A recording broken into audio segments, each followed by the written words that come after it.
Welcome to the Great Detectives of Old Time Radio. From Boise, Idaho, this is your host, Adam Graham. If you have a comment, email it to me, box13@greatdetectives.net. Follow us on Twitter at Radio Detectives. And become one of our friends on Instagram, instagram.com/greatdetectives. Today's program is brought to you in part by the financial support of our listeners. You can support the show on a one-time basis, support.greatdetectives.net. And I want to thank Sean, and I also want to thank Richard for sending along one-time donations, support.greatdetectives.net. You can also become one of our ongoing Patreon supporters for as little as $2 per month. Go to patreon.greatdetectives.net. Now let's get into this week's episode of The Man Called X. The original air date is April the 14th, 1951, and the title is Treason at White Sands. Now we present Herbert Marshall as The Man Called X, the Saturday night feature on NBC's five-show festival of comedy, music, mystery, and drama, brought to you by RCA Victor, world leader in radio, first in recorded music, first in television, and by the makers of Anacin for fast relief from pain of headache, neuritis, neuralgia.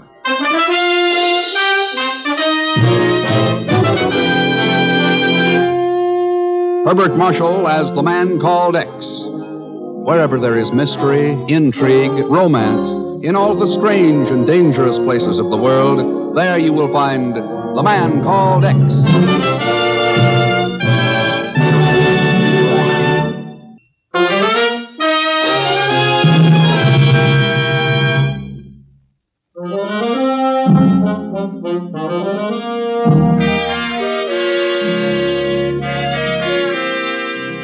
Lisbon, Portugal, capital city of a neutral country, long-time crossroads for international business and finance, and a clearinghouse, too, for espionage.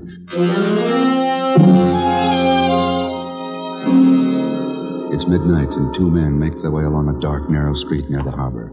One of them is a Portuguese CID agent, and the other, Ken Thurston, the Man Called X. This is number 316. That next shack must be the one. Quite correct, Senor Thurston.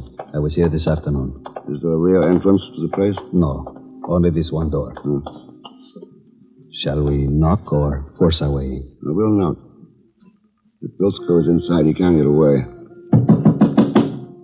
I'm out of jurisdiction here, so you better make the arrest. With pleasure, Senor Thurston. I do not like spies. Nor do I. Bilsko, come on out. You don't have a chance. I saw you had the chance. Watch it. Fire through the door. Well, if he wishes to fight... Don't.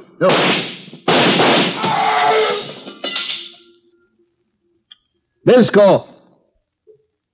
Bilsko! Oh, never mind. He can't hear you. Too bad. Too bad? Yeah. That's always the trouble when you shoot first and ask questions later. What? Who's going to answer the questions now?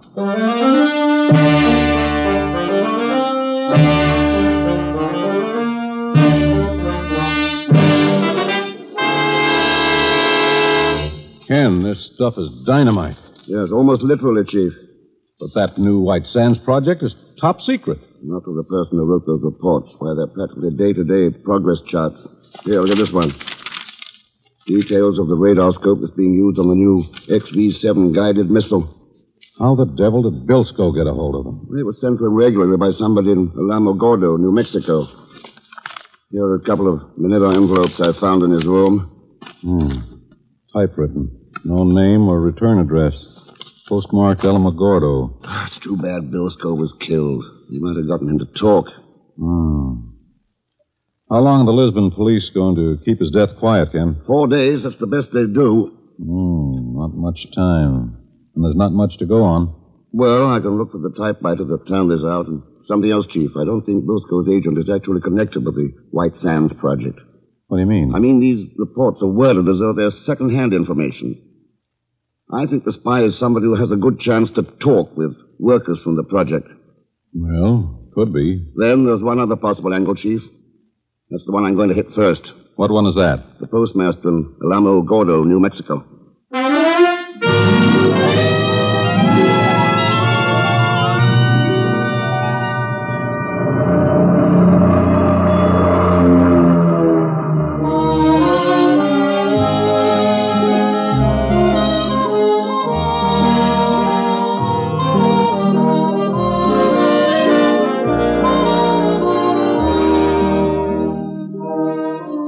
Ordinarily, I wouldn't be able to help you much, Mr. Thurston. We process a pretty heavy volume of mail for a town this size. Yeah, I imagine. You said ordinarily, Mr. Bartlett. Does that mean you can help in this case? A little, maybe.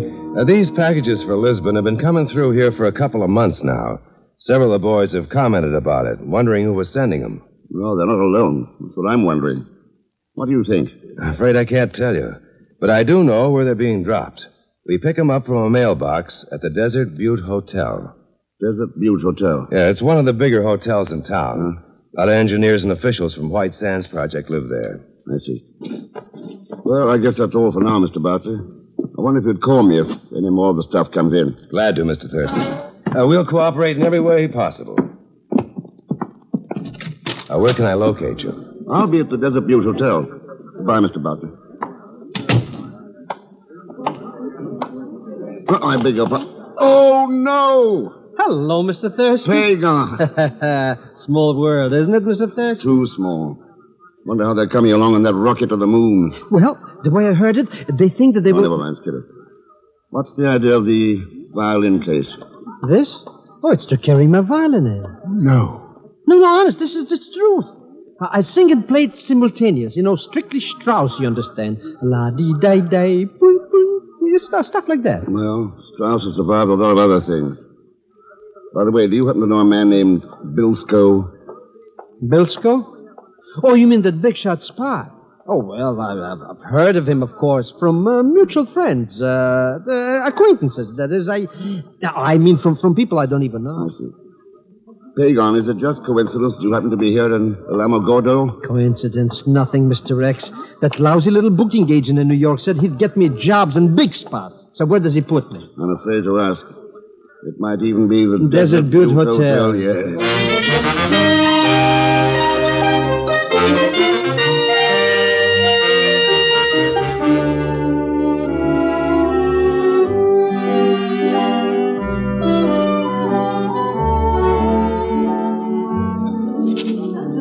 Oh, I do wish I had a more desirable room, Mr. Thurston. A larger one, I mean. But the Desert Butte is just so crowded. Well, that's all right. A single is fine, Mr. Weston. I might possibly have a better room in a day or two. If you're staying that long, of course. Well, my plan's a little indefinite. You're here in connection with the project? Just here on business. Oh. Well, if you'd care to register the name of your firm, there might be someone inquiring for you. No, firm. I work more or less on my own. Now, if I get a boy to Oh, take... certainly, I'm sorry. Carl Front. Mr. Thurston, you're not by any chance, Any chance what, Mr. Weston? Well, what I mean is that, I... Did you want me, Mr. Weston? Oh, yes, Carl, yes. Will you show Mr. Thurston up to 612? Right. This way, sir. See you later, Mr. Weston. If you want anything, just ring for it, Mr. Thurston. Anything at all. The elevator, sir. Thanks. What's wrong with the manager? Is he always that nervous? Oh, he's kind of a squirrel. Only been here a couple of months or so and scared of losing his job. Are you in town on business, sir? In a way. Mm-hmm. Staying long? I'm not sure. Here we are. To your left, Mr. Thurston. Thanks. It's funny you're asking me about Weston. Why?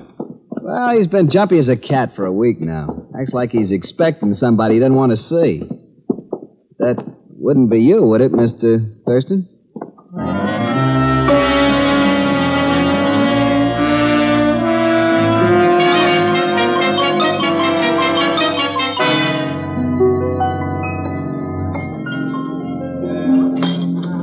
How many in your party, sir? Oh, just me. Well, I'm afraid I don't have a small table at the moment. If you'll give me your name. Thurston, Ken Thurston. Mm-hmm. Are you staying here in the hotel, Mr. Thurston? Yeah, I checked in this afternoon. No, I'm sorry. You'll have to wait. We do try to give preference to our guests. Oh, that's all right. My name is Eva Lane. How'd If you're going to be with us long, I'll reserve you a table from now on. Well, I haven't decided definitely yet. I suppose you're here on business? You, too. Good evening, Miss Lane. Oh, how are you, Miss Weatheridge? Simply ravenous, my dear. Well, I have a table all ready for... Miss Weatheridge, would it be an imposition if Mr. Thurston joins you? Mr. Thurston? Or this gentleman, Miss Weatheridge, Mr. Thurston. Oh, how do you do? Miss Weatheridge is our town librarian. Now, look, I don't want to impose. Oh, nonsense. It's not every day I have a chance to corner a handsome man for dinner. You come along now. All right, thanks. This way, please. Are you staying here at the hotel, Mr. Thurston? Yes, I came in this afternoon. Oh. Something to do with that White Sands thing, I suppose? No, not exactly. Here we are, right next to the window. Oh, lot of good that does. With nothing out there but a dark alley. Well, you can dream, Miss Weatheridge. Oh, you. I'll send a waiter. Mr. Thurston, I do hope you can talk about something besides sines and cosines or whatever it is these engineers around here get all excited about. I imagine the town is pretty well overrun with scientists. Overrun? It's crawling with them. Everybody works for the project. Ladies and gentlemen, Oh. I shall now render for you a little number. Oh, he's terrible, Mr. Thurston. Absolutely terrible. You don't say. This one is a special Pagan Zelschmidt arrangement. Now, 1 and 2 and... Oh, dear. Sorry, once more now.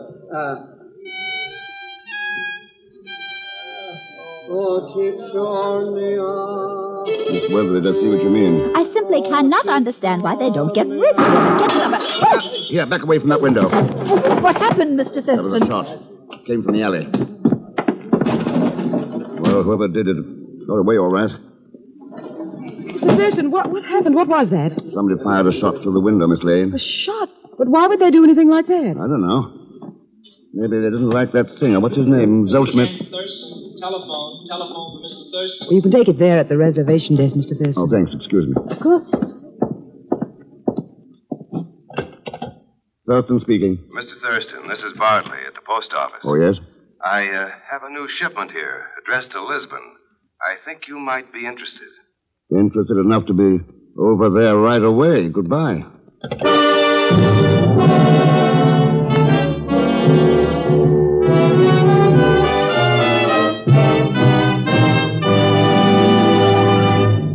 We will continue with The Man Called X in just a moment. Now, here's a word from RCA Victor. Soon another baseball season will be underway, and it promises to be the biggest and the best yet. It's the 75th anniversary of the National League and the 50th anniversary of the American circuit. And these milestones attest to the enduring enjoyment we derive from our national pastime. It's the American way, baseball today. So get out to the park as often as you can, and when you can't, do the next best thing. Root for your favorite team on RCA Victor Million Proof television. Its quality is proven in over 2 million homes. That one word, quality, explains why RCA Victor is America's most owned television. See your RCA Victor dealer soon. While you're there, order your copy of a truly unusual RCA Victor record, Fran Warren's Recording Session. Only 25 cents with the purchase of any one of the 27 great records in the RCA Victor's new Singers Single Series.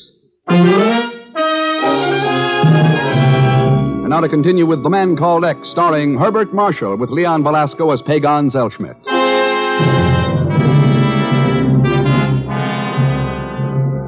Reports from a spy found in a dead man's room have sent Ken Thurston to Alamogordo, New Mexico, and the highly secret White Sands rocket project. So far, Ken has been shot at, questioned by several people, and has obtained a letter mailed a few hours ago by the unknown spy. At the moment, Ken awaits in his hotel room for a man he sent for earlier. Come here. Mr. X, why are you pointing that gun at me? Not a reason in the world, Pagan, now that I know it's you. Come on in. Ask me some questions. Huh?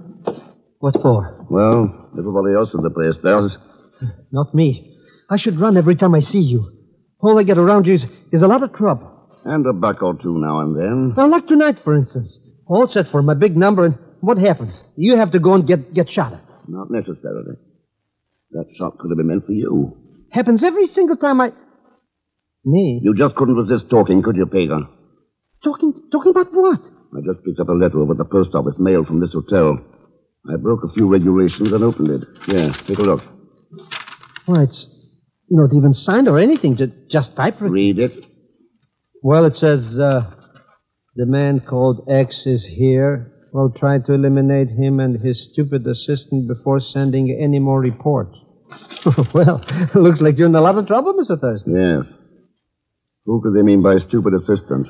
Oh, I guess it's somebody I mean somebody who, Oh, no. Come on, Pagan. Who did you talk to?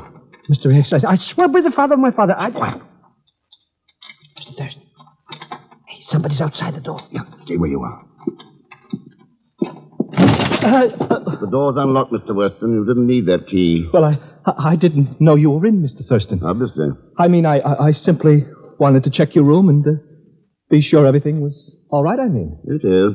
Good night, Mr. Weston. But that is, Good night, Mr. Thurston. Is that the guy who paid you to tell who I am, Pagan? Mr. Thurston, sir, help me. Well, the only one I just might have mentioned, it was that Eva cookie. The hostess in the dining room, huh? Yeah, I only wanted to impress her, you understand. It's a possibility, all right. In contact with lots of people, she's plenty of opportunity. She's a real frosty tomato. That is, if you know what I mean. No, I don't exactly. But I'll try to find out tomorrow at lunch.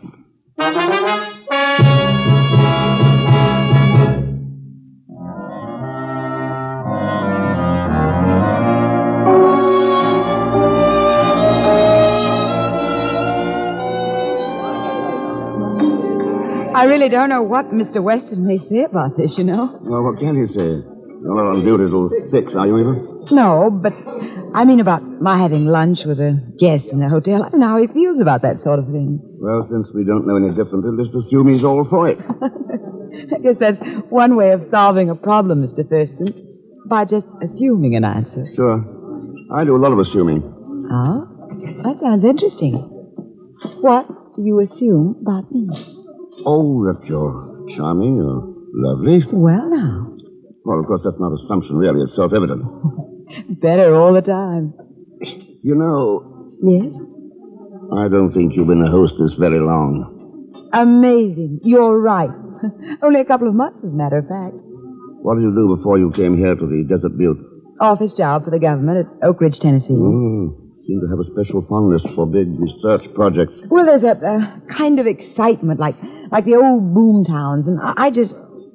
Oh. Hello, Mr. Weston. Oh, good afternoon, Mr. Thurston. Everything's all right here, too, Mr. Weston. Miss Lane. Miss Lane, what is the meaning of this? I don't believe I know. He's been questioning you. That's what it is. What? Don't tell him a thing. Not one thing. Do you hear me? If you do, I'll find out and I'll... Mr. Weston. Oh, yes. You'll have to excuse me. I'll speak to you later, Miss Lane. I don't understand it. What did he mean? Well, he apparently thought you might tell me something that I might want to know. Of course, that's only an assumption.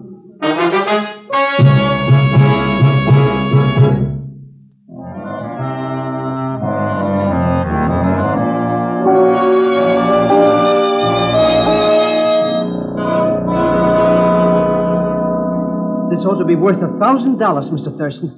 Oh, if you only knew what risks I took. What danger I was Well, in. come on in and shut the door, Pagan. The main thing is, did you get the samples? Oh, sure, here they are. As far as I could find out, there's only 5 typewriters in the whole hotel. I got them all. Well, these two don't match. This one doesn't. Elite type on this sheet. The letter and reports are in pica. And this one's out, too. You don't mean I gotta go and get some more samples? Not now, anyway. What about that book I wanted from the library? Oh, sure, I got it, Mr. Thurston. But I still can't figure out why you want to read about the Indian art of the Great Southwest. Oh, it might be a highly interesting subject. Not unless you're going to paint some old pots or something. What? Oh, I wish I knew what's cooking around here. Come in. Here's a martini you phoned down for, Mr. Thurston. Martin? Oh, well, set it there on the dresser, Carl. All right, sir. Anything else, sir? No, thanks. Well, Pagan, business is picking up. Not for me, it isn't. And the least you could have done was to order one for me, too. Well, you can have that one if you want it. Oh, well, now, that's... Of course, you'll probably die if you drink it. Die? What do you mean? I didn't phone down for any martini.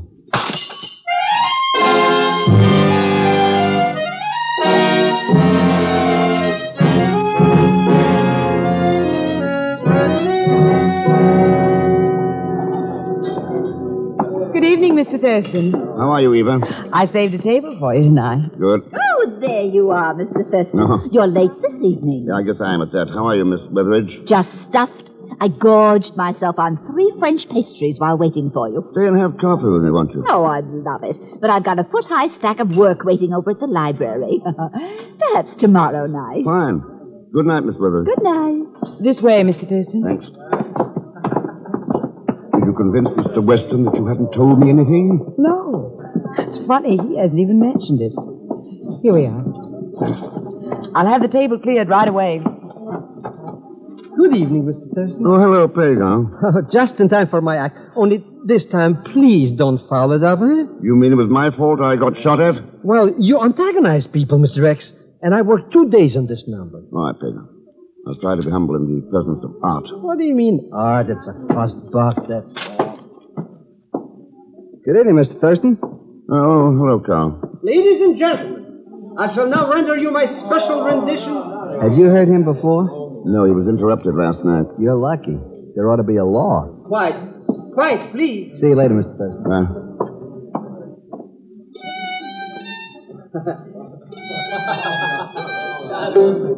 Sorry, folks, my pizzicato slipped.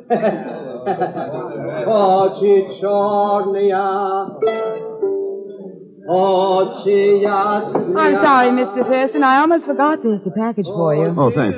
I'll send a waiter right away. Now, who the devil...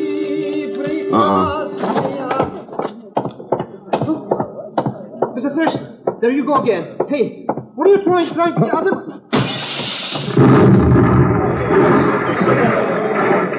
Mr. Thurston, I think you'd do anything to break up my act, anything. Yeah. Even try to blow myself up with a time bomb. What happened, Mr. Thurston? What was that? You ought to know, Eva. You brought me the package. But I don't know anything about it. Mr. Weston gave it to me and said... Said what? What did I say? Mr. Weston, where did you get that package you sent in to me? Why, I didn't get it anywhere. Somebody left it at the hotel desk, that's all. Mr. Thurston, you can tell the owners any story you please, but... What owners? Why, the owners of this hotel. You're an investigator for them, aren't you? So that's why you're so nervous. Scared of your own shadow. Mr. Thurston, if you don't hurry up and get whoever's doing this, they're going to get you. Yeah, I know. Pagan, do you still carry that set of skeleton keys? Well, as a matter of fact, just by an accident. It's only a keepsake, you understand? Oh, sure. Come on, let's go.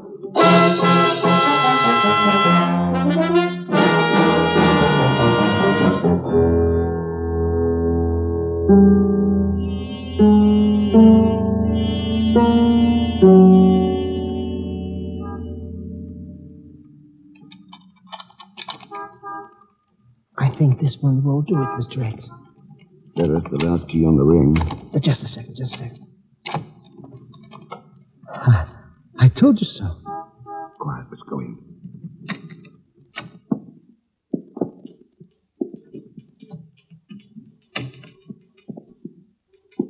Easy now.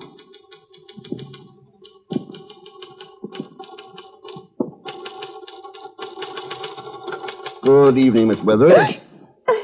Mr. Thurston, That's an interesting letter you're typing. Man called X has now been eliminated, so we'll resume reports within the next few days. Mr. Thurston, you're making a mistake. The typing itself is even more interesting. It matches some reports I found in Lisbon after Bilsko was killed. Bilsko is dead. It also matches the typing on the library card Pagan took out this afternoon. So that's why you wanted that book? And it matches the typing on the package of dynamite. At least it smelled like dynamite. I don't know what you mean. It's a nice position for a spy, a librarian. Good chance to discuss technical matters with engineers, scientists, so on. Why did you do it, Miss Weatheridge? Money? That's right, Thurston, money. Don't move. Well, Carl, I plan to call on you later. Saves a lot of trouble this way. You didn't like my martini, huh? Not when I found it hadn't been charged to my room bill. Well, we can't think of everything. I guess I'd better be going now. I just came over here to borrow a book, you understand? Selschmidt, come back here. Huh? Wait. Why, I never saw these people before in my life. I said come back here. All right, Carl, give me that gun. Can you, Thurston? Let go of me, Carl. Mr. Thurston, it went off. He's killed. No. Yeah. First Bilsko and now Carl. Well, Miss Weatheridge, it looks as though you're left to face it alone. I've thought for a long time it was going to end like this. I guess I've always known we couldn't win. You knew you couldn't win, but you still kept on. Selling out your country, selling out yourself. Tell me something. Where can a traitor spend his treason money? What can he buy that's as valuable as what he sells? Is there some bargain I've never heard of that's worth more than a person's soul?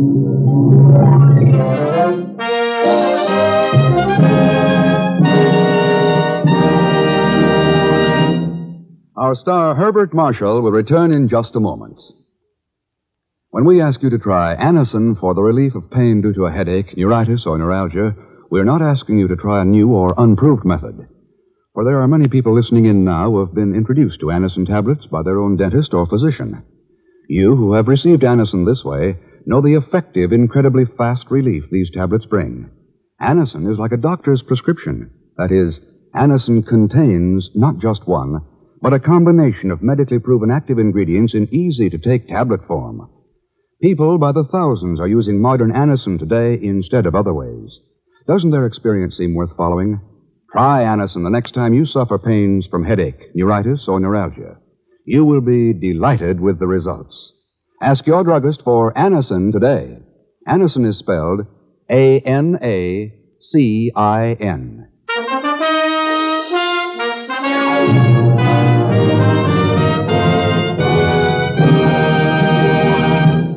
Now, here is our star, Mr. Herbert Marshall. Thanks for being with us. The folks you heard in tonight's cast were Betty Lou Gerson, Eleanor Audley, Will Wright, Peter Leeds, Harry Bartell, and Carlton Young. Next week, Puerto Rico, where an innocent fishing trip turns into a race against death. And, of course, there'll be Leon Belasco along as Pagon Zellschmidt. So join us, won't you, when next I return as the Man Called X. Good night.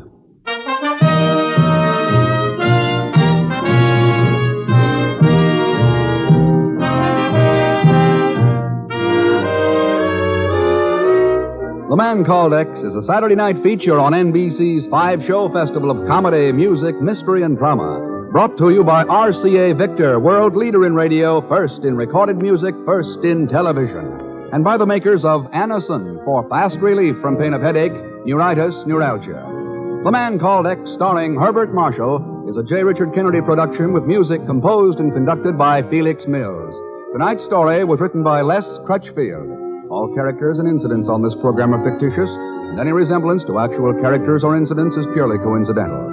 Be sure to listen tomorrow evening for The Big Show with Tallulah Bankhead and a great parade of stars, the Sunday night feature of NBC's All-Star Festival. And until next week, same time and station, this is Jack Latham saying good night for The Man Called X. Enjoy the hit tunes on your hit parade on NBC.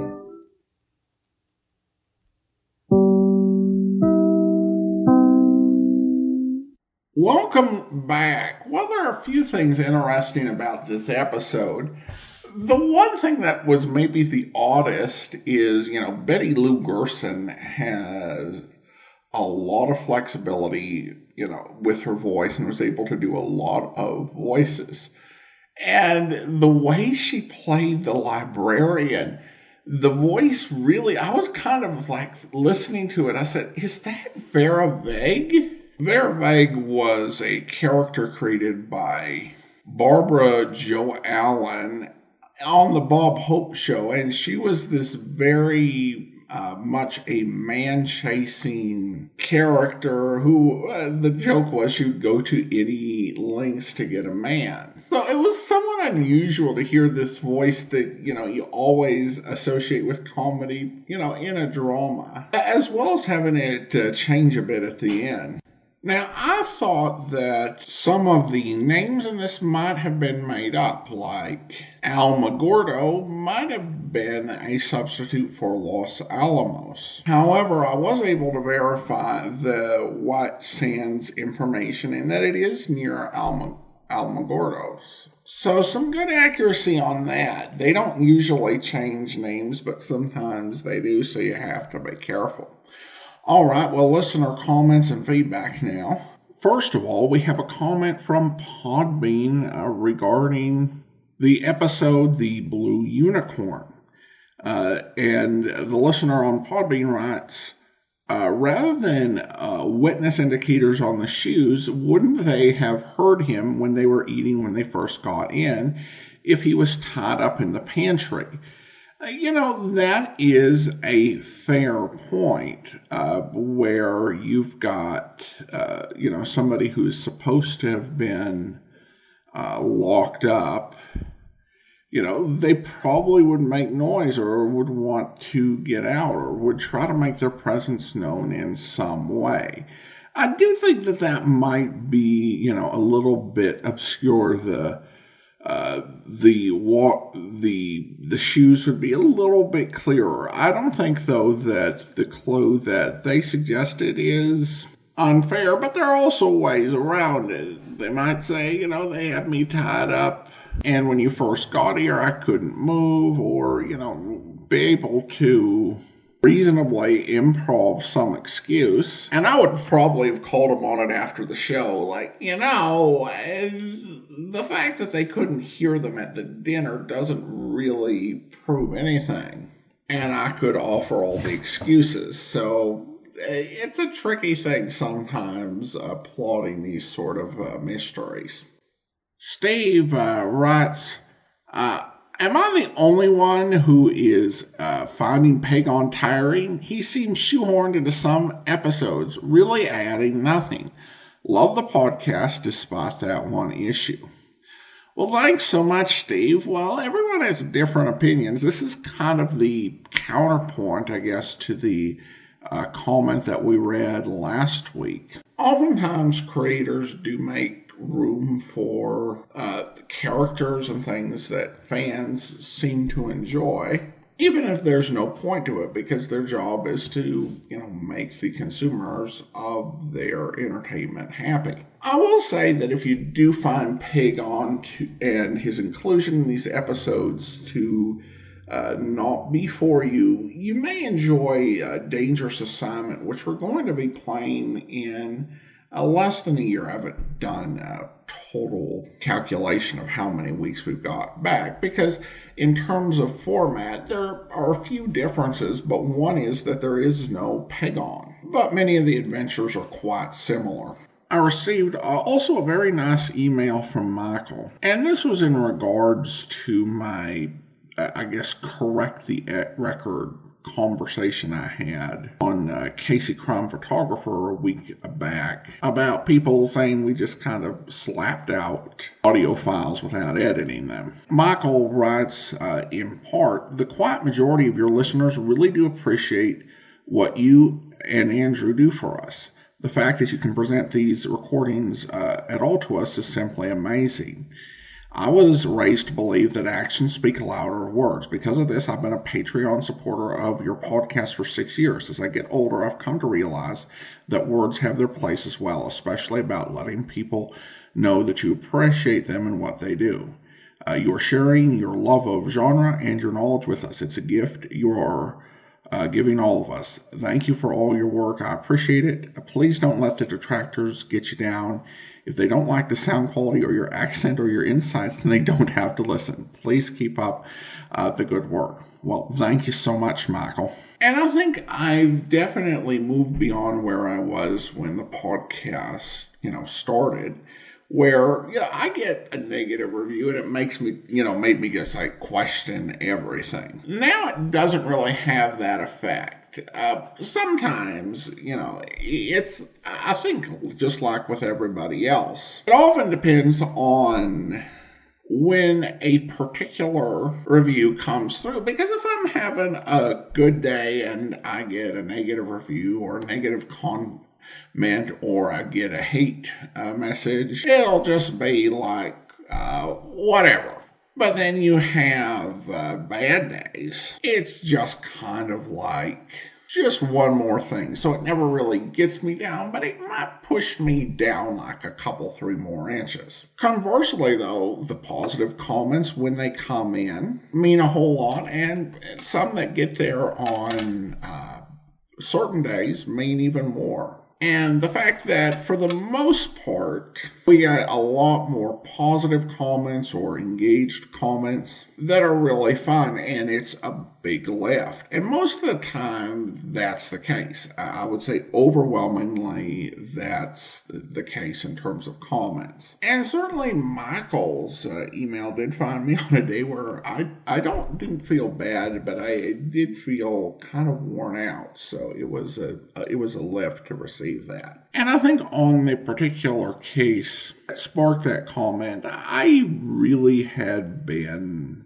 annoyed by this, sort of incorrect statement made in reviews and online that could dissuade people from checking out the podcast. But again, I really do appreciate your kind email, Michael. Thank you so much. All right, well, now I want to go ahead and thank our Patreon supporter of the day. Thank you to Murky, Patreon supporter since July, currently supporting us at the Seamus level of $4 or more per month. Well, that will do it for today. If you are enjoying this podcast, please be sure to rate and review it wherever you download this podcast from. We'll be back here next week with another episode of The Man Called X. And then join us back tomorrow for Final Advance, where... I don't even want to look at the exhibit. Not now. Snyder and Gray haven't changed any. Here's Dillinger. Look for my glove, silly. You've seen the exhibit. It's amazing how they can take wax and... Lane. Did you find it? Lane, in that exhibit. That body is real. Oh, no, you don't. I bit once, darling, but not Lane, again. I'm serious. Look. Good Lord. Vance. It's... Right, Lane. That's Bertram Newbury's body. I hope you'll be listening then. In the meantime, do send your comments to box13@greatdetectives.net. Follow us on Twitter at Radio Detectives and become one of our friends on Facebook. Facebook.com/Radio Detectives. From Boise, Idaho, this is your host, Adam Graham, signing off.